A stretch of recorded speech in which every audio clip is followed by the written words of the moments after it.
ಆತ್ಮೀಯ ವಿದ್ಯಾರ್ಥಿಗಳೇ, ಹಾಗೆ ಸೆಷನ್ಸನ್ನು ಮುಂದುವರಿಸುತ್ತಾ ಯೂನಿಟ್ ಸೆಕೆಂಡಲ್ಲಿ ನಿಮಗೆ ಫಸ್ಟ್ ಚಾಪ್ಟರ್ ರೇಡಿಯೋ ಆ್ಯಕ್ಟಿವಿಟಿ ಚಾಪ್ಟರ್ನ ಒಟ್ಟು 8 ಸೆಷನ್ಸ್ ಆಗಿ ನಾನು ಡಿವೈಡ್ ಮಾಡ್ಕೊಂಡಿದ್ದೀನಿ. ಈ 8 ಸೆಷನ್ಸ್ನಲ್ಲಿ ತುಂಬ ಸಿಂಪಲ್ ಆಗಿರೋ ಕಾನ್ಸೆಪ್ಟ್ಸ್ ಇದೆ. ಹಾಗಾಗಿ ಮುಂದಿನ ಸೆಷನ್ಸ್ನಲ್ಲಿ ಅಂದರೆ ಈ 8 ಸೆಷನ್ಸ್ನಲ್ಲಿ ನಾನು ನಿಮಗೆ ರೇಡಿಯೋ ಆ್ಯಕ್ಟಿವಿಟಿ ಲೆಸನ್ನಲ್ಲಿ ಬರುವ ಟಾಪಿಕನ್ನು ನಿಮಗೆ ತಿಳಿಸುವ ಪ್ರಯತ್ನವನ್ನು ನಾನು ಮಾಡ್ತೀನಿ. ಸೊ ಸೆಷನ್ 16ನಲ್ಲಿ ನಾವು ಆಲ್ಫಾ ಡಿ ಕೆ ಬಗ್ಗೆ ತಿಳ್ಕೊಳ್ಳೋಣ. ಅಂದರೆ ಆಲ್ಫಾ ಡಿ ಕೆ ರೇಡಿಯೋ ಆ್ಯಕ್ಟಿವಿಟಿನಲ್ಲಿ ಆಲ್ಫಾ ಡಿ ಕೆನೂ ಕೂಡ ಒಂದು ಪ್ರೋಸೆಸ್. ಹಾಗಾಗಿ ಆಲ್ಫಾ ಡಿ ಕೆ ಮತ್ತು expression for alpha disintegration energy ಇದ್ರ ಬಗ್ಗೆ ಈ ಸೆಷನ್ನಲ್ಲಿ ನಾವು ತಿಳ್ಕೊಳ್ಳೋಣ. ಸೊ ಹಾಗಾದರೆ ರೇಡಿಯೋ ಆ್ಯಕ್ಟಿವಿಟಿ ಅಂದರೆ ಏನಿರ್ಬೋದು? ನೀವು ಹೈಸ್ಕೂಲಿಂದನೇ ರೇಡಿಯೋ ಆ್ಯಕ್ಟಿವಿಟಿ ಫಿನಾಮಿನಾ ಬಗ್ಗೆ ತಿಳ್ಕೊಂಡು ಬಂದಿದ್ದೀರಾ.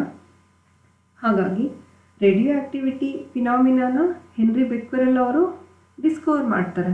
ಅಂದರೆ ಅವರು ಎಕ್ಸ್ರೇಸ್ ರಾಲ್ಟೇಜನ್ನು ಡಿಸ್ಕವರ್ ಮಾಡಿದ್ದು ಎಕ್ಸ್ರೇಸ್. ಆ ಎಕ್ಸ್ರೇಸನ್ನು ಸ್ಟಡಿ ಮಾಡುವಾಗ ಎಕ್ಸ್ರೇ ಡಿಫ್ರಾಕ್ಷನನ್ನು ಅವರೇನೋ ಸ್ಟಡಿ ಮಾಡುವಾಗ ಸೊ ಇವರು ಬೈ ಆಕ್ಸಿಡೆಂಟ್ ರೇಡಿಯೋ ಆ್ಯಕ್ಟಿವಿಟಿ ಫಿನಾಮಿನಾನ ಅಥವಾ ರೇಡಿಯೋ ಆ್ಯಕ್ಟಿವ್ ಈ ಫಿನಾಮಿನಾನ ಅವರು ಡಿಸ್ಕವರ್ ಮಾಡ್ತಾರೆ.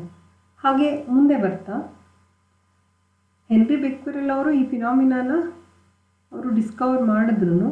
ಸೊ ಈ ಟರ್ಮನ್ನು ಅಂದರೆ ರೇಡಿಯೋ ಆ್ಯಕ್ಟಿವಿಟಿ ಅನ್ನೋ ವರ್ಡನ್ನು ಸಜೆಸ್ಟ್ ಮಾಡಿದ್ದು ಪ್ರಸಿದ್ಧ ವಿಜ್ಞಾನಿ ಮೇರಿ ಕ್ಯೂರಿ ಅವರು. ಸೊ ಅವರ ಕೊಡುಗೆ ಈ ಕ್ಷೇತ್ರಕ್ಕೆ ಅಂದರೆ ಪರ್ಟಿಕ್ಯುಲರ್ ಆಗಿ ರೇಡಿಯೋ ಆ್ಯಕ್ಟಿವಿಟಿಗೆ ಸಂಬಂಧಪಟ್ಟ ಹಾಗೆ ಅವರ ಕೊಡುಗೆ ತುಂಬ ಅಪಾರವಾದದ್ದು. ಸೊ ಹಾಗೆ ಮತ್ತು ಈ ರೇಡಿಯೋ ಆ್ಯಕ್ಟಿವಿಟಿನಲ್ಲಿ ಬೇರೆ ಬೇರೆ ಟೈಪ್ಸ್ ಆಫ್ ರೇಡಿಯೇಷನ್ಸು ಎಮಿಟ್ ಆಗುತ್ತೆ. ಅಂದರೆ ಆಲ್ಫಾ ಮತ್ತು ಬೀಟಾ ಈ ಥರದ್ದು ರೇಡಿಯೇಷನ್ಸ್ ಎಮಿಟ್ ಆಗುತ್ತೆ ಅಂತ ರುದರ್ಫರ್ಡ್ ಅವರು ಹೇಳ್ತಾರೆ. ಹಾಗೆಯೇ ಅಂದರೆ ರೇಡಿಯೋ ಆ್ಯಕ್ಟಿವಿಟಿನ ಮತ್ತೆ ಆ ಸ್ಟಡಿ ಮಾಡುವಾಗ ಅಲ್ಲಿ ಡಿಫ್ರೆಂಟ್ ಟೈಪ್ಸ್ ಆಫ್ ರೇಡಿಯೇಷನ್ಸ್ ಅದರಿಂದ ನಮಗೆ ಬರ್ತಿದೆ ಅನ್ನೋದನ್ನು ಹೇಳೋದು ರುದರ್ಫೋರ್ಡ್. ಅವರು ಬರೀ ಪಾಸಿಟಿವ್ಲಿ ಚಾರ್ಜ್ಡ್ ರೇಡಿಯೇಷನ್ಸನ್ನು ಆಲ್ಫಾ ರೇಸು ಮತ್ತು ನೆಗೆಟಿವ್ಲಿ ಚಾರ್ಜ್ಡ್ ರೇಡಿಯೇಷನ್ಸನ್ನು ಬೀಟಾ ರೇಸ್ ಅಂತ ಮೆನ್ಷನ್ ಮಾಡ್ತಾರೆ. ಅವಕ್ಕೆ ನೇಮನ್ನು ಸಜೆಸ್ಟ್ ಮಾಡ್ತಾರೆ. ಹಾಗೆಯೇ ಇವು ಚಾರ್ಜ್ಡ್ ಪಾರ್ಟಿಕಲ್ಸ್. ಹಾಗೆಯೇ ಪೌಲ್ ವಿಲಾರ್ಡ್ ಅನ್ನೋ ಸೈಂಟಿಸ್ಟು ಮುಂದೆ ಇದ್ರ ಜೊತೆಗೆ ಅಂದರೆ ಆಲ್ಫಾ ಬೀಟಾ ರೇನ ಜೊತೆಗೆ ಮತ್ತೊಂದು ಟೈಪ್ ಆಫ್ ರೇಡಿಯೇಷನ್ಸು ಇಲ್ಲಿ ರೇಡಿಯೋ ಆ್ಯಕ್ಟಿವಿಟಿ ಫಿನಾಮಿನಾದಲ್ಲಿ ನಾವು ನೋಡ್ಬೋದು. ಅಂದರೆ ಅವು ಗಾಮಾ ರೇಸ್ ಹಾಗಂತ ಅವ್ರ ಮುಂದೆ ಹೇಳ್ತಾರೆ. ಸೊ ಹಾಗಾಗಿ ರೇಡಿಯೋ ಆ್ಯಕ್ಟಿವಿಟಿ ನಿಮಗೆ ಇದು ಹೊಸ ಟಾಪಿಕ್ ಏನಲ್ಲ. ಹೈಸ್ಕೂಲಲ್ಲಿ ಓದಿದ್ದೀರಾ ಮತ್ತು ಪಿ ಯುನಲ್ಲೂ ಕೂಡ ಇದ್ರ ಬಗ್ಗೆ ಡೀಟೇಲಾಗಿ ಓದಿದ್ದೀರಾ. ಸೊ ಇದರಲ್ಲಿ ಅದರ ಮುಂದುವರೆದ ಪಾರ್ಟು ನಿಮ್ಮ BScನಲ್ಲಿ ಇಟ್ಟಿದ್ದಾರೆ. ಸೊ ಹಾಗಾದರೆ ರೇಡಿಯೋ ಆ್ಯಕ್ಟಿವಿಟಿನ ನಾವು ಹೀಗೆ ಡಿಫೈನ್ ಮಾಡ್ಬೋದು ಅಂತ ಹೇಳಿಬಿಟ್ಟು ರೇಡಿಯೋ ಆ್ಯಕ್ಟಿವಿಟಿ ಕಾನ್ಸೆಪ್ಟ್ ಬರೋದೆ ಅನ್ಸ್ಟೇಬಲ್ ಎಲಿಮೆಂಟ್ಸಿಂದ. ಅಂದರೆ ನೇಚರಲ್ಲಿ ಕೆಲವೊಂದು ಅನ್ಸ್ಟೇಬಲ್ ನ್ಯೂಕ್ಲಿಯಸ್ ಇರುತ್ತೆ. ಯಾಕೆ ಅನ್ಸ್ಟೇಬಲ್ ಇರುತ್ತೆ? ಅವುಗಳದ್ದು ಅಟಾಮಿಕ್ ವೆಯ್ಟ್ ಅಂದರೆ ನಂಬರ್ ಆಫ್ ಪ್ರೋಟಾನ್ಸ್ ಇರ್ಬೋದು, ನಂಬರ್ ಆಫ್ ನ್ಯೂಟ್ರಾನ್ಸ್ ಅಂದರೆ ಅಟಾಮಿಕ್ ವೆಯ್ಟ್ ತುಂಬ ಜಾಸ್ತಿ ಇರುತ್ತೆ ಅಂತ ತಗೊಳ್ಳಿ. ಅಂದರೆ ಅವು ಅನ್ಸ್ಟೇಬಲ್ ಇರುತ್ತೆ. ಬೈಂಡಿಂಗ್ ಎನರ್ಜಿ ಪರ್ ನ್ಯೂಕ್ಲಿಯಾನ್ ಕಡಿಮೆ ಇರುತ್ತೆ ಅಂತ ಹೇಳ್ಬಿಟ್ಟು. ಸೊ ಹಾಗಾಗಿ ಆ ಪ್ರೋಟಾನ್ ಮತ್ತು ನ್ಯೂಟ್ರಾನನ್ನು ಬೌಂಡ್ ಮಾಡಿ ಇಟ್ಕೊಳ್ಳೋಕ್ಕೆ ಸಾಧ್ಯ ಇಲ್ಲ ವಿತಿನ್ ದ ನ್ಯೂಕ್ಲಿಯಸ್. ಹಾಗಾಗಿ ಆ ಥರದ್ದು ಎಲಿಮೆಂಟ್ಸ್ ನೇಚರಲ್ಲೇ ಇದೆ. ಸೊ ಅವು ಸ್ಟೆಬಿಲಿಟಿನ ಹೊಂದಲಿಕ್ಕೋಸ್ಕರ ಕೆಲವೊಂದು ರೇಡಿಯೇಷನ್ಸ್ನ ಎಮಿಟ್ ಮಾಡುತ್ತೆ. ಅಂದರೆ ಜಸ್ಟ್ ಪಾರ್ಟಿಕಲ್ಸ್ನ. ಸೊ ಹಾಗಾಗಿ ಕೊನೆಗೆ ಅದು ಸ್ಟೇಬಲ್ ಆಗುತ್ತೆ ಅಂತ ಹೇಳ್ಬಿಟ್ಟು. ಸೊ ಇದೇ ಈ ಫಿನಾಮಿನಾನೇ ರೇಡಿಯೋ ಆ್ಯಕ್ಟಿವಿಟಿ. ಸೊ ಹಾಗಾಗಿ ನಾವು ಡಿಫೈನ್ ಮಾಡ್ಬೋದು the spontaneous emission of radiations. ಆ ರೇಡಿಯೇಷನ್ಸ್ನ ಫೀಚರ್ಸ್ ಹೈಲಿ ಪೆನಿಟ್ರೇಟಿಂಗ್ ಪಾರ್ಟಿಕಲ್ಸ್. ಅವು ಅಂದರೆ ಎನರ್ಜಿ ಜಾಸ್ತಿ ಇರುತ್ತೆ ಅಂತ ಹೇಳ್ಬಿಟ್ಟು. ತುಂಬ harmful radiations. The spontaneous emission of radiations from a heavy elements of atomic weight greater than about 206 will takes place in nature. So this phenomenon is known as radioactivity. Andre the spontaneous emission of radiations from a radioactive element or heavy elements. So will occur nature. So this phenomenon is called natural radioactivity. ಅಂದರೆ ನಾವಿಲ್ಲಿ particular ಆಗಿ natural radio activity ಅಂತ ಏನಕ್ಕೋಸ್ಕರ ಹೇಳ್ತಿರೋದ್ರೆ ಇಲ್ಲಿ radio ಆ್ಯಕ್ಟಿವಿಟಿನಲ್ಲಿ natural radio ಆ್ಯಕ್ಟಿವಿಟಿನೂ ಕೂಡ ಇದೆ ಮತ್ತು artificial radio ಆ್ಯಕ್ಟಿವಿಟಿನೂ ಕೂಡ ಇದೆ. ಹಾಗಾಗಿ ಇಲ್ಲಿ ನೇಚರಲ್ಲಿ ಆಗೋ ಅಂಥದ್ದು ಅಂತ ಹೇಳ್ಬಿಟ್ಟು ಇಲ್ಲಿ ಯಾವುದೇ ಆರ್ಟಿಫಿಷಿಯಲ್ ಆಗಿ ಈ ಥರ ರೇಡಿಯೇಷನ್ಸ್ನ ಎಮಿಟ್ ಮಾಡೋ ಥರ ಮಾಡ್ತಿಲ್ಲ. So the spontaneous emission of radiations from the radioactive element is known as radioactivity. So ಹಾಗಾದರೆ ಆ ರೇಡಿಯೇಷನ್ಸು ಒಂದು ಅನ್ಸ್ಟೇಬಲ್ ಹೆವಿ ಎಲಿಮೆಂಟಿಂದ ಎಮಿಟ್ ಆಗ್ತಿದೆ ಅಂದರೆ ಸೊ ಆ ರೇಡಿಯೋ ಆ್ಯಕ್ಟಿವ್ ರೇಡಿಯೇಷನ್ಸಲ್ಲಿ ನಾವು 3 ಟೈಪ್ಸ್ ಆಫ್ ರೇಡಿಯೇಷನ್ಸನ್ನು ನೋಡ್ಬೋದು. ಅವುಗಳು ಯಾವ್ಯಾವ ಅಂತ ಹೇಳಿಬಿಟ್ಟು alpha rays, beta rays and gamma rays. ಇದು ನೀವು ಬೇಸಿಕ್ ಆಸ್ಪೆಕ್ಟ್ಸು ಇವನ್ನೆಲ್ಲ ನೀವು ತಿಳ್ಕೊಂಡಿದ್ದೀರ ಆ್ಯಕ್ಚುಲಿ. ಹಾಗೆಯೇ ಸೊ ಆಲ್ಫಾ ರೇಡಿಯೇಷನ್ಸನ್ನು ನಾವು ಹೇಗೆ ಡಿಫೈನ್ ಮಾಡ್ಬೋದು? ತುಂಬ ಸಿಂಪಲ್ಲಾಗಿ ಹೇಳೋದಾದರೆ ಒಂದು ಸಿಂಪಲ್ ಎಕ್ಸ್ಪೆರಿಮೆಂಟನ್ನು ಮಾಡ್ತಾರೆ. ಸೊ ಹಾಗಾಗಿ ಆ ಎಕ್ಸ್ಪೆರಿಮೆಂಟಿಂದ ಆ ರೇಸ್ ಹೇಗಿರುತ್ತೆ ಅಂದರೆ ಡಿಫ್ರೆಂಟ್ ಟೈಪ್ಸ್ ಆಫ್ ರೇಡಿಯೇಷನ್ಸನ್ನು ನಾವು ಹೇಗೆ ನೋಡ್ಬೋದು ಅಂತ ಹೇಳ್ಬಿಟ್ಟು. ಸೊ ಆಲ್ಫಾ ರೇಡಿಯೇಷನ್ಸನ್ನು ಅದು ಕ್ಯಾರೆಕ್ಟರಿಸ್ಟಿಕ್ಸ್ ಹೇಳೋದಾದರೆ ದ ರೇಡಿಯೇಷನ್ಸ್ ವಿತ್ ಒಂದು ಎಕ್ಸ್ಪೆರಿಮೆಂಟ್ ಹೇಗೆ ಮಾಡ್ತಾರೆ ಅಂತ ಹೇಳ್ಬಿಟ್ಟು ದ ರೇಡಿಯೇಷನ್ಸ್ ಅವನ್ನ ಹೀಗೆ ಐಡೆಂಟಿಫೈ ಮಾಡಿದ್ರು ಪಾಸಿಟಿವ್ಲಿ ಚಾರ್ಜ್ ಅಥವಾ ಹೇಗೆ ಐಡೆಂಟಿಫೈ ಮಾಡೋದು ಅಂತ ಹೇಳ್ಬಿಟ್ಟು. ಸೊ ಅದಕ್ಕೊಂದು ಎಕ್ಸ್ಪೆರಿಮೆಂಟ್ ಕೂಡ ಇದೆ. ಸೊ ಅದರಿಂದ ಆ ಎಕ್ಸ್ಪೆರಿಮೆಂಟಿಂದ ನಿಮಗೆ ಹೇಗೆ ರಿಸಲ್ಟ್ ಬಂದಿದೆ, alpha radiations are actually positively charged particles. ಅದು ಹೇಗೆ ಗೊತ್ತಾಗುತ್ತೆ? ನಾವು ಈ ರೇಡಿಯೇಷನ್ಸನ್ನು ಅಥವಾ radiations coming from the radioactive element are passed through electric field ಅಥವಾ between the electrodes. So some of the radiations bends towards negative plate. So ಆವಾಗ ಗೊತ್ತಾಗುತ್ತೆ they are positively charged particles. ಅಂದರೆ ಅವು ಪಾಸಿಟಿವ್ ಪ್ಲೇಟ್ ಕಡೆ positive terminal ಹತ್ರ ಅದು bend ಆಗುತ್ತೆ ಮತ್ತು they bend more towards the negative plate. ಹಾಗಾಗಿ ಅವುಗಳಿಗೆ ಮಾಸ್ ಜಾಸ್ತಿ ಇರುತ್ತೆ ಮತ್ತು ಅವು ಪಾಸಿಟಿವ್ಲಿ ಚಾರ್ಜಡ್ ಪಾರ್ಟಿಕಲ್ಸ್ ಅಂತ ಕರೀತಾರೆ. ಅದು ಪ್ರಾಪರ್ಟೀಸ್ ತುಂಬ ಇನ್ನೂ ಇದೆ. ಅದು ಅಯನೈಸಿಂಗ್ ಪ್ರಾಪರ್ಟಿ ಜಾಸ್ತಿ ಇರುತ್ತೆ compare to other radiations. Then ಇದು ಸಿಂಪಲ್ಲಾಗಿ ಇಂಟ್ರೊಡಕ್ಷನ್ ಹೇಳ್ತಾ ಇರೋದು ನಿಮಗೆ. ಮುಂದೆ ಹೋಗ್ತಾ ಪ್ರತಿಯೊಂದರಲ್ಲೂ ಆಲ್ಫಾ ಡಿ ಕೆನೇ ಸಪ್ರೇಟಾಗಿ ಸ್ಟಡಿ ಮಾಡ್ತೀರಾ ಮತ್ತು ಬೀಟಾ ಡಿ ಕೆ ಕೂಡ ಇದೆ, ದೆನ್ ಗಾಮಾ ಡಿ ಕೆ. ಹಾಗಾಗಿ ಮುಂದೆ ನಾವು ತಿಳ್ಕೋಣ. ಸೊ ಬೀಟಾ ರೇಡಿಯೇಷನ್ಸ್ ಹೇಗೆ ಕೆಲವೊಂದು ರೇಡಿಯೇಷನ್ಸು ನೆಗೆಟಿವ್ ಪ್ಲೇಟ್ ಕಡೆ ಬೆಂಡ್ ಆಗುತ್ತೋ ಹಾಗೆ the radiation some of the radiations bends towards positive plate ಅಂದರೆ ಪಾಸಿಟಿವ್ ಎಲೆಕ್ಟ್ರಾನ್. ಹಾಗಾಗಿ ಅದನ್ನು ಏನಂತ ಕನ್ಕ್ಲೂಡ್ ಮಾಡ್ತಾರೆ, they are negatively charged particles. ಯಾವ ರೇಡಿಯೇಷನ್ಸು ಪಾಸಿಟಿವ್ ಟರ್ಮಿನಲ್ ಕಡೆ ಬೆಂಡ್ ಆಗ್ತಾವೋ ಅವು radiations they are nothing but negatively charged particles ಅಂತ ಡಿಫೈನ್ ಮಾಡ್ಕೊಳ್ತಾರೆ. So they are called as beta particles. ಹಾಗೆಯೇ ಮತ್ತೆ ಕೆಲವೊಂದಷ್ಟು radiations, the radiations goes straight without bending. ನೋಡಿ, ಅದು ಯಾವುದೇ ಎಲೆಕ್ಟ್ರೋಡ್ ಕಡೆ ಇದೆ positive terminal or negative terminal, ಅದು ಆ ರೇಡಿಯೇಷನ್ಸ್ ಕೆಲವೊಂದು ರೇಡಿಯೇಷನ್ಸು ಬೆಂಡ್ ಆಗೋದಿಲ್ಲ, they go straight without bending and these particles are called as gamma particles. They are actually electromagnetic radiations. ಅಂದರೆ chargeless particles but they have highly penetrating property but less ionizing property compared to other radiations. So gamma radiations high energy particles. So it is to the brief ಆಗಿ ನಿಮಗೆ ರೇಡಿಯೋಆಕ್ಟಿವಿಟಿ phenomena ಬಗ್ಗೆ ಇದಿಷ್ಟು ನಿಮಗೆ. So next ಅಂದರೆ alpha D ಕೆನ detail ಆಗಿ ನಿಮಗೆ study ಮಾಡಲಿಕ್ಕೆ ಇದೆ. ಆ್ಯಕ್ಚುಲಿ ನಿಮ್ಮ ಸಿಲೆಬಸ್ಸಲ್ಲಿ ಇದೇ ಇರೋದು. ಅಂದರೆ ಆಲ್ಫಾ ಡಿಸ್ಇಂಟಿಗ್ರೇಷನ್ ಎನರ್ಜಿ. ಸೊ ನೀವು ತಿಳ್ಕೊಂಡ್ರಿ ಆಲ್ಫಾ ಡಿ ಕೆ ಪ್ರೋಸೆಸ್ ಅಂದರೆ ಏನಿರ್ಬೋದು?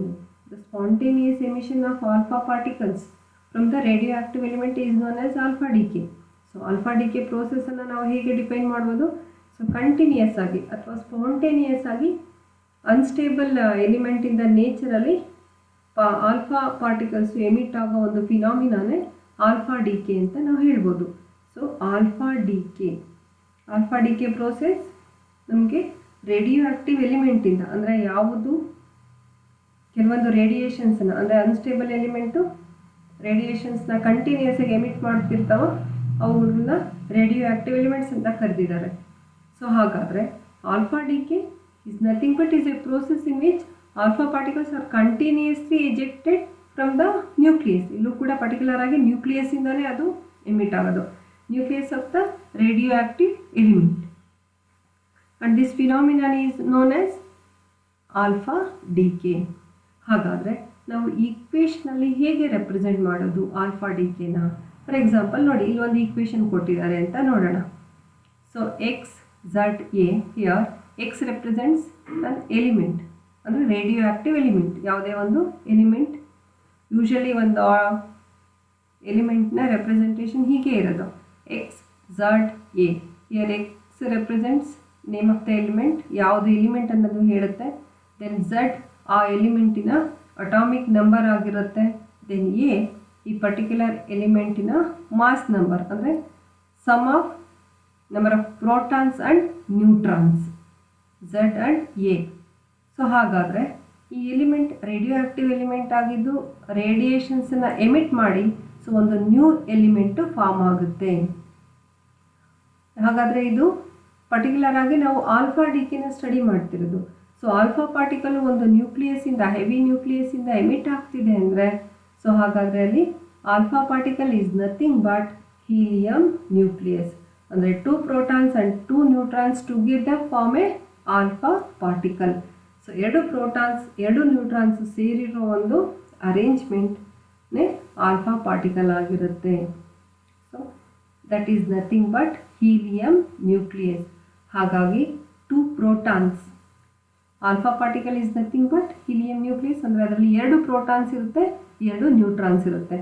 ಸೊ ಝಡ್ ಅದರ 2 protons, ಎ 4 ಅಂತ ಅಂದರೆ ಅದರಲ್ಲಿ ಎಷ್ಟು ಪ್ರೋಟಾನ್ಸ್ ಇದೆ ಮತ್ತು ಎಷ್ಟು ನ್ಯೂಟ್ರಾನ್ಸ್ ಇದೆ ಅಂತ ಹೇಳ್ಬಿಟ್ಟು 2 + 2, 2 ಪ್ರೋಟಾನ್ಸ್ ಇರುತ್ತೆ, 2 ನ್ಯೂಟ್ರಾನ್ಸ್ ಇರುತ್ತೆ. ಹಾಗಾಗಿ ಒಟ್ಟು 4 ಅಂತ ನೀವು ತಗೊಳ್ಬೋದು. ಸೊ ಹಾಗಾದರೆ ಈ ಇಕ್ವೇಷನ್ ನಮಗೆ ಆಲ್ಫಾ ಡಿ ಕೆ ಅಥವಾ ಎಮಿಷನ್ ಆಫ್ ಆಲ್ಫಾ ಪಾರ್ಟಿಕಲ್ನ ರೆಪ್ರೆಸೆಂಟ್ ಮಾಡುತ್ತೆ. ಸೊ ನೋಡಿ, ಒಂದು radio active element which emits alpha particle, then its mass is reduced by 4 units. ಹಾಗೆ its atomic number is reduced by 2 units. So z ಇದ್ದಿದ್ದು z-2 ಆಯಿತು. So a becomes a-4. ಹಾಗಾಗಿ so this equation ಒಂದು symbolic ಆಗಿ alpha D K ಪ್ರೋಸೆಸನ್ನು represent ಮಾಡುತ್ತೆ. So ಹಾಗೆಯೇ the emission of alpha particle from an atom reduces its atomic number by 2 units and mass number by 4 units. So ಇದು ಸಾಡೆಸ್ group displacement ಲಾ ಅಂತಲೂ ಕೂಡ ಹೇಳ್ಬೋದು. ಅಂದರೆ ಇದು ಪೀರಿಯಾಡಿಕ್ ಟೇಬಲಲ್ಲಿ ಸೊ ಇದರ place shifts 2 sides left from the parent element. ಅಂದರೆ new element 2 place ಹಿಂದಕ್ಕೆ shift ಆಗಿರುತ್ತೆ. So after emitting alpha particles. ಇದು ಸಾಡೆಸ್ ಗ್ರೂಪ್ ಡಿಸ್ಪ್ಲೇಸ್ಮೆಂಟ್ ಲಾದಲ್ಲಿ ಅದನ್ನು ಸ್ಟಡಿ ಮಾಡಿದ್ದೀರಾ. ಸೊ ಹಾಗಾದರೆ ಸೊ ಆಲ್ಫಾ ಡಿ ಕೆನಲ್ಲಿ total number of nucleons, then total charge, linear momentum are conserved ಅಂತ ಹೇಳ್ತಾರೆ. ಅಂದರೆ conservation laws of physical quantities ಇಲ್ಲೂ ಕೂಡ ಒಬೇ ಆಗುತ್ತೆ ಅಂತ ಹೇಳಿಬಿಟ್ಟು, ಅಂದರೆ before emission of alpha particle, then after emission of particle total number of nucleons, then total charge, then linear momentum ಇದೆಲ್ಲ ಸೇಮ್ ಇರುತ್ತೆ. ಫಾರ್ ಎಕ್ಸಾಂಪಲ್ ಇಲ್ಲೇ ನೋಡಿ, ಬಿಫೋರ್ ಎಮಿಷನ್ ಎ ಇದೆ, ದೆನ್ ಆಫ್ಟರ್ ಎಮಿಷನ್ a-4 ಮತ್ತು +4. ಅಂದರೆ ನಮಗೆ ಎ ಕೂಡ ಏನೇ ಆಗಿರುತ್ತೆ ಅಂತ ಹೇಳ್ಬಿಟ್ಟು ಸೇಮ್ ನಂಬರ್, ಅಂದರೆ ಟೋಟಲ್ ನಂಬರ್ ಆಫ್ ನ್ಯೂಕ್ಲಿಯಾನ್ಸ್ ಇದನ್ನು ರೆಪ್ರೆಸೆಂಟ್ ಮಾಡುತ್ತೆ. ಟೋಟಲ್ ಚಾರ್ಜ್ ಇಲ್ಲಿ ಝಡ್ ಇದೆ, ಈ ಕಡೆ ರೈಟ್ ಸೈಡಲ್ಲಿ ಅಂದರೆ after emission of alpha particle z-2 ಮತ್ತು 2 ಇದರಲ್ಲಿ 2 ಕಡಿಮೆ ಆಯಿತು number of protons. Charge number of protons nothing but total charge ಅಂತ ಹೇಳಿಬಿಟ್ಟು ಆ ಪರ್ಟಿಕ್ಯುಲರ್ ಎಲಿಮೆಂಟಲ್ಲಿ. ಸೊ ಇದರಲ್ಲಿ ಎರಡೂ ಸೇರಿಸಿದ್ರೆ ನಮಗೆ ZS ಸಿಗುತ್ತೆ. ಹಾಗಾಗಿ ಆಲ್ಫಾ ಡಿ ಕೆ ಪ್ರೋಸೆಸ್ಸಲ್ಲಿ ಟೋಟಲ್ ಚಾರ್ಜ್ ಇರ್ಬೋದು, ಮಾಸ್ ಇರ್ಬೋದು, ಮತ್ತು linear momentum, number of nucleons ಇವೆಲ್ಲ ಕನ್ಸರ್ವ್ಡ್ ಕ್ವಾಂಟಿಟಿ ಆಗಿರುತ್ತೆ. ಅದಷ್ಟೇ ಅಲ್ಲ, ಇನ್ನೊಂದು ಟರ್ಮ್ ಇದೆ, ಆಲ್ಫಾ ಡಿಸ್ಇಂಟಿಗ್ರೇಷನ್ ಎನರ್ಜಿ. ಇದಿಷ್ಟು ಆಲ್ಫಾ ಪ್ರೋಸೆಸ್ ಬಗ್ಗೆ, ಆಲ್ಫಾ ಡಿ ಕೆ ಬಗ್ಗೆ ಆಯ್ತಂದರೆ, ಸೊ ಹಾಗಾದರೆ ಆಲ್ಫಾ ಡಿಸ್ಇಂಟಿಗ್ರೇಷನ್ ಎನರ್ಜಿ ಅದನ್ನು ಹೇಗೆ ನಾವು ತಿಳ್ಕೊಳ್ಳೋದು? The total energy emitted during alpha decay ಅಥವಾ alpha disintegration process is known as alpha disintegration energy. Concept ತುಂಬ ಸಿಂಪಲ್ ಆಗಿದೆ. So alpha disintegration energy is nothing but the total energy which is emitted during alpha decay process, that is known as alpha disintegration energy. So ಹಾಗಾದರೆ ಒಂದು ಈಕ್ವೇಷನನ್ನು ನಾವು derive ಮಾಡಬೇಕು for alpha disintegration equation. Alpha disintegration ಎನರ್ಜಿಗೆ ನಾವೊಂದು ಈಕ್ವೇಷನನ್ನು derive ಮಾಡಬೇಕು. So ಅದು ಹೇಗೆ ಅಂತ ನೋಡಿ. So expression for alpha disintegration energy. So ನಾನು ಹಿಂದೆ ಹೇಳಿದ ಥರನೇ ನಮಗೆ ಯಾವುದೋ ಒಂದು ಎಕ್ಸ್ಪ್ರೆಷನ್ ಬೇಕಂದರೆ ಅದಕ್ಕೆ ಬೇಕಾಗಿರೋ ಕೆಲವೊಂದು ಟರ್ಮ್ಸನ್ನು ನಾವು ಅಸ್ಯೂಮ್ ಮಾಡ್ಕೊಳ್ಬೇಕಾಗುತ್ತೆ. ಮತ್ತು ಕೆಲವೊಂದು ಫಿಸಿಕ್ಸಲ್ಲೇ ಇರೋ ಕೆಲವೊಂದು ಟರ್ಮ್ಸನ್ನು ಯೂಸ್ ಮಾಡಿಕೊಂಡು ಫೈನಲ್ ನಮಗೆ ಬೇಕಾಗಿರೋ ಈಕ್ವೇಷನನ್ನು ನಾವು ಡಿರೈವ್ ಮಾಡಬೇಕು. ಸೊ ಅದಕ್ಕೆ ಫಸ್ಟ್ ಇಲ್ಲಿ ಏನು ಮಾಡಿದ್ದಾರೆ ನೋಡಿ, ಆ expression for alpha disintegration energy ಅದಕ್ಕೆ ಈಕ್ವೇಷನ್ನ ಡಿರೈವ್ ಮಾಡಲಿಕ್ಕೆ ಸೊ ಫಸ್ಟ್ ಒಂದು ಆಲ್ಫಾ ಡಿಸ್ಇಂಟಿಗ್ರೇಷನ್ ಈಕ್ವೇಷನ್ನ ಕನ್ಸಿಡರ್ ಮಾಡಿದ್ದಾರೆ ಅಂತ ಹೇಳ್ಬಿಟ್ಟು. ಸೊ ಅಂದರೆ ಒಂದು ಆಲ್ಫಾ ಡಿ ಕೆ ಪ್ರೋಸೆಸ್ ಹೇಗಾಗುತ್ತೆ. ಸೊ ಎಕ್ಸ್ ಹಿಂದೆ ಹೇಳಿದ ಥರನೇ ಇದು ಪೇರೆಂಟ್ ನ್ಯೂಕ್ಲಿಯಸ್ ಅಥವಾ ಪೇರೆಂಟ್ ಎಲಿಮೆಂಟ್, ಇದು ಡಾಟರ್ ಎಲಿಮೆಂಟ್, ಇದು ಎಮಿಟ್ ಆಗಿರೋದು ಆಲ್ಫಾ ಪಾರ್ಟಿಕಲ್. ಇದ್ರ ಜೊತೆಗೆ ಪ್ಲಸ್ ಕ್ಯೂ ಇರುತ್ತೆ ಅಂತ ಹೇಳಿಬಿಟ್ಟು ಈ ಈಕ್ವೇಷನ್ನ ಜೊತೆಗೆ plus Q, some amount of energy is liberated during alpha decay. ಹಾಗಾಗಿ ನೀವು ಇಲ್ಲಿ ಪ್ಲಸ್ ಕ್ಯೂ ಅನ್ನು ಸೇರಿಸ್ಕೊಳ್ಬೇಕಾಗುತ್ತೆ ರೈಟ್ ಸೈಡಲ್ಲಿ. ಸೊ ಈ ಈಕ್ವೇಷನನ್ನು ನೋಡಿ, ಫಾರ್ ಆಲ್ಫಾ ಡಿಸ್ಇಂಟಿಗ್ರೇಷನ್ ಎನರ್ಜಿ ನಾವೊಂದು ಮಾಸ್ ಎನರ್ಜಿ ಕನ್ಸರ್ವೇಷನ್ ಈಕ್ವೇಷನ್ನ ತಗೊಂಡ್ರೆ ಅಥವಾ from mass energy conservation equation, so before the emission of alpha particle total energy ಅಂದರೆ ಇಲ್ಲಿ mass of this parent element, that is mxc square, ಅಂದರೆ energy is equal to my c square plus m alpha c square plus Q. ಅಂದರೆ ಇಲ್ಲಿ plus Q ಇಲ್ಲಿ ಇರಬೇಕಾಗಿತ್ತು ಈಕ್ವೇಷನಲ್ಲಿ. So ಹಾಗಾಗಿ ಅಂದರೆ alpha disintegration energy amount of energy which is liberated during alpha decay. So ಹಾಗಾಗಿ ನಾವು ಇಲ್ಲಿ energy ಟರ್ಮನ್ನು ಸೇರಿಸಬೇಕಾಗುತ್ತೆ. So ಅದೇ ಥರ ನಾವು ಎನರ್ಜಿ ಮಾಸ್ ಎನರ್ಜಿ ಕನ್ಸರ್ವೇಷನನ್ನು ಅಪ್ಲೈ ಮಾಡೋದಾದರೆ ಇದಕ್ಕೆ, so before emission total energy, after emission total ಎನರ್ಜಿನ ತಗೊಂಡಿದ್ದಾರೆ. ಸೊ ಹಾಗಾದರೆ ಇವೆರಡು ಈಕ್ವಲ್ ಇರುತ್ತೆ ಕನ್ಸರ್ವೇಷನ್ ಆಫ್ ಮಾಸ್ ಎನರ್ಜಿ ಅಥವಾ ಎನರ್ಜಿ ಅಂತ. ಸೊ ಇಲ್ಲಿ mx mass of parent nucleus, mass of residual or daughter nucleus, then m alpha ಅಂದರೆ ಗೊತ್ತೇ ಇದೆ, so mass of alpha particle, and q alpha disintegration energy ಅಥವಾ energy released in this reaction or during alpha decay. So ಇಲ್ಲಿ alpha disintegration energy ನೋಡಿ, so q here this q is represents alpha disintegration energy. ಇದೇ ಈಕ್ವೇಷನ್ನ use ಮಾಡಿಕೊಂಡು ನಾವು q is equal to mx ಈ ಕಡೆ LHS ತಗೊಂಡು ಬಂದರೆ minus my minus m alpha into C square. ಹಾಗಾದರೆ alpha disintegration energy is equal to mx minus my minus m alpha into C square. So this equation represents alpha disintegration energy. So ಇದು mass energy ಈಕ್ವೇಷನಲ್ಲಿ. So ಇದೇ ಥರ ಅದಷ್ಟೇ ಅಲ್ಲ, ಇನ್ನೊಂದು ಥರನೂ ಕೂಡ ಆಲ್ಫಾ ಡಿಸ್ಇಂಟಿಗ್ರೇಷನ್ ಎನರ್ಜಿ ಈಕ್ವೇಷನ್ ನಾವು ಬರಿಬೋದು. ಅದು ಹೇಗೆ?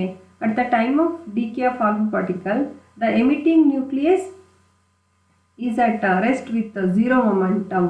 ಅಂದರೆ ನೆಕ್ಸ್ಟ್ ಏನೆಲ್ಲ ಅಪ್ಲೈ ಮಾಡಿದ್ದಾರೆ, ಯಾವ ಕಾನ್ಸೆಪ್ಟನ್ನು ತಗೊಂಡಿದ್ದಾರೆ ನೋಡಿ.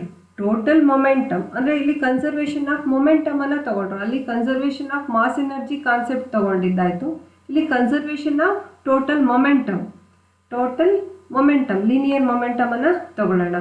ಸೊ ಹಾಗಾದರೆ the total momentum of final product must be 0, and also alpha particle has a definite kinetic energy and the residual nucleus have a recoil momentum equal and opposite to the momentum of alpha particle. Here the alpha disintegration energy is also equal to sum of ಅಂದರೆ ಇಲ್ಲಿ ನೋಡಿ conservation of momentum ಈಕ್ವೇಷನ್ನ ಇಲ್ಲಿ ಬರೆದಿದ್ದಾರೆ. For the conservation of linear momentum M alpha into V alpha ಅಂದರೆ ಇಲ್ಲಿ linear momentum of alpha particle is equal to linear momentum of daughter nucleus. ಇಲ್ಲಿ first before the alpha decay 0 ಇರುತ್ತೆ. ಹಾಗಾಗಿ the total momentum of final products must also be 0. So M alpha plus M alpha V alpha that is equal to M Y V R. ಈ sentence ಹೇಳ್ತಿರೋದು ಈ ಈಕ್ವೇಷನನ್ನು. ಅಂದರೆ total momentum of final products must be 0. Since ಯಾಕೆ ಇಲ್ಲಿ 0 ಇರುತ್ತೆ ಅಂತ ಹೇಳ್ಬಿಟ್ಟಂದ್ರೆ ಹಿಂದಿನ ಸ್ಲೈಡಲ್ಲಿ ಇಲ್ಲಿದೆ ನೋಡಿ. At the time of decay the alpha particle ಮತ್ತು the emitting nucleus is at rest with 0 momentum. ಅಂದರೆ ನಮಗಿಲ್ಲಿ ಎಕ್ಸ್ ಎಲಿಮೆಂಟ್ ಇರುತ್ತಲ್ಲ ಅದು ರೆಸ್ಟಲ್ಲಿರುತ್ತೆ ಅಂತ ಹೇಳಿಬಿಟ್ಟು, ಹಾಗಾಗಿ ಮೊಮೆಂಟಮ್ ಅದಕ್ಕೆ ವೆಲಾಸಿಟಿ ಇರೋದಿಲ್ಲ ಅಂದರೆ 0 ಆಗಿರುತ್ತೆ. ಸೊ ದೆನ್ ಇವೆರಡು ಆಪೋಸಿಟ್ ಇರುತ್ತೆ. ಹಾಗಾಗಿ ದೀಸ್ ಟು ಆರ್ ಈಕ್ವಲ್ ಅಂತ. Momentum of alpha particle and linear momentum of residual nucleus ಅಥವಾ ಡಾಟರ್ ಎಲಿಮೆಂಟ್. ಸೊ ಇವೆರಡು ಈಕ್ವಲ್ ಇರುತ್ತೆ. ಅದಷ್ಟೇ ಅಲ್ಲ, ನಾವು ಕ್ಯೂಗೆ ಈಕ್ವೇಷನ್ನ ಮಾಸ್ ಎನರ್ಜಿ ಈಕ್ವೇಷನಲ್ಲಿ ತೊಗೊಂಡಿದ್ವಿ. ಅದೇ ಥರ ಆಲ್ಫಾ ಡಿಸಿಂಟಿಗ್ರೇಷನ್ ಎನರ್ಜಿನ in terms of kinetic energy ಅಲ್ಲೂ ಕೂಡ ಬರಿಬೋದು. So that is equal to, so Q that is alpha disintegration energy is equal to 1/2 M alpha V alpha square. ಅಂದರೆ ಇದು kinetic energy of alpha particle. So plus 1/2 M Y V R square ಅಂದರೆ kinetic energy of residual nucleus or recoil nucleus. Then ಈ terms ಕೂಡ ನಿಮಗೆ ಗೊತ್ತಿದೆ. M alpha mass of alpha particle, V alpha velocity of alpha particle, M Y mass of residual nucleus, and Vr is equal to recoil velocity. So from the conservation of linear momentum, m alpha v alpha is equal to my Vr, then Vr ಗೆ equation ನ ಬರ್ಕೊಳ್ಳೋಣ. So m alpha into v alpha is equal to my. So ಈ Vr ಅನ್ನು ಇಲ್ಲಿಗೆ substitute ಮಾಡಬೇಕಾಗುತ್ತೆ. ಅಂದರೆ equation 4 ನಲ್ಲಿ ಅಂದರೆ alpha disintegration energy ಈಕ್ವೇಷನ್ನು ಇನ್ ಟರ್ಮ್ಸ್ ಆಫ್ ಕೈನೆಟಿಕ್ ಎನರ್ಜಿಯಲ್ಲಿ ಬರೆದಿರ್ತಾರಲ್ಲ, kinetic in terms of kinetic energy of alpha particle and recoil nucleus, ಆ ಈಕ್ವೇಷನ್ಗೆ ನೀವು ಸಬ್ಸ್ಟಿಟ್ಯೂಟ್ ಮಾಡಬೇಕಾಗುತ್ತೆ. Then on substituting Vr value in equation 4 we get Q is equal to 1/2 m alpha v alpha square plus 1/2 my. ಇಲ್ಲಿ Vr value m alpha v alpha divided by my whole square. ಹಾಗೆಯೇ simplify ಮಾಡ್ತಾ ಬನ್ನಿ. 1/2 M alpha V alpha ಇಲ್ಲಿ common factor ತೆಗೆದಿದ್ದಾರೆ, ಇಲ್ಲೂ ಕೂಡ ಇದೆ. So 1 plus M alpha by M Y ಉಳ್ಕೊಳ್ಳುತ್ತೆ. So next simplification 1/2 M alpha V alpha square into 1 plus mass of alpha particle divided by mass of residual nucleus. ಅಂದರೆ M alpha represents mass of alpha particle, M Y mass of residual nucleus. ಹಾಗಾಗಿ 1/2 m alpha then v alpha square into 1 plus m alpha by my. So ಹಾಗಾದರೆ ಇದಕ್ಕೆ ನೀವು LCM ತಗೊಳ್ಳಿ, then my plus m alpha ಆಗುತ್ತೆ. So since 1/2 m alpha v alpha square is equal to kinetic energy of alpha particle, therefore Q is equal to kinetic energy of alpha particle into M Y plus M alpha divided by M Y ಈ equation. So ಹಾಗಾದರೆ ನಿಮಗೆ in general ಆಗಿ ತೊಗೊಳ್ಬೇಕಂದ್ರೆ alpha particle is nothing but helium nucleus. ಹಾಗಾದರೆ ಅದರ mass approximately equal to 4. Then M Y it is nothing but mass of residual nucleus ಅಥವಾ daughter nucleus, that is 4 times less than mass of parent nucleus. So ಹಾಗಾಗಿ ನಾವು M Y ಮತ್ತು M ಆಲ್ಫಾನ ಹೀಗೂ ಬರಿಬೋದು ನೋಡಿ. M Y is equal to A minus 4 ಅಂತ. ಅಂದರೆ A represents mass of parent element, ಅದರಲ್ಲಿ -4 ಮಾಡಿದ್ರೆ 4 ಲೆಸ್ ಮಾಡಿದ್ರೆ that is approximately equal to mass of daughter element or residual nucleus. ಹೊಸ ನ್ಯೂಕ್ಲಿಯಸ್ ಫಾರ್ಮ್ ಆಗುತ್ತಲ್ಲ ಆಲ್ಫಾ ಪಾರ್ಟಿಕಲ್ ಎಮಿಟ್ ಆದಾಗ ಅದರದ್ದು mass ಇದು. So next mass of alpha particle approximately equal to 4 since it is nothing but helium nucleus, ಹಾಗಾಗಿ mass 4 ಇರುತ್ತೆ. ಈ ಎರಡು ವ್ಯಾಲ್ಯೂಸನ್ನು substitute ಮಾಡಿದ್ರೆ Q is equal to kinetic energy of alpha particle ಮತ್ತು into A divided by A minus 4 ಬರುತ್ತೆ. So ಹಾಗಾಗಿ this equation represents alpha disintegration energy ಅಥವಾ energy which is released during alpha decay process. So ಇದು derivation ತುಂಬ simple ಆಗಿದೆ. So ಇದ್ರ ಮೇಲೆ problems ಕೂಡ ಬರಬಹುದು ನಿಮಗೆ, ಹಾಗಾಗಿ ಸ್ವಲ್ಪ ನೀವು ಓದ್ಕೊಳ್ಬೇಕಾಗತ್ತೆ. ಸೊ ನಾನು ಪ್ರತಿ ಸಾರಿ ಹೇಳಿದ ಥರನೇ ರೆಫರೆನ್ಸ್ ಬುಕ್ಸು ತುಂಬ ಇದೆ ನಿಮಗೆ. ಈವನ್ ಯೂನಿವರ್ಸಿಟಿಯಲ್ಲಿ ಇಟ್ಟಿರೋ ಸಿಲೆಬಸ್ಸಲ್ಲಿ ಕೂಡ ಮೆನ್ಷನ್ ಮಾಡಿದ್ದಾರೆ ತುಂಬ ಬುಕ್ಸನ್ನು. ಅದ್ರ ಜೊತೆಗೆ ಇದೊಂದಿಷ್ಟಿದೆ, ಖಂಡಿತ ನೀವು ಟೆಕ್ಸ್ಟ್ ಬುಕ್ಕನ್ನು ತಗೊಂಡು ಓದ್ಬೋದು, ಇನ್ನು ಹೆಚ್ಚಿನ ವಿಷಯಗಳನ್ನು ತಿಳ್ಕೊಳ್ಬೋದು. Thank you.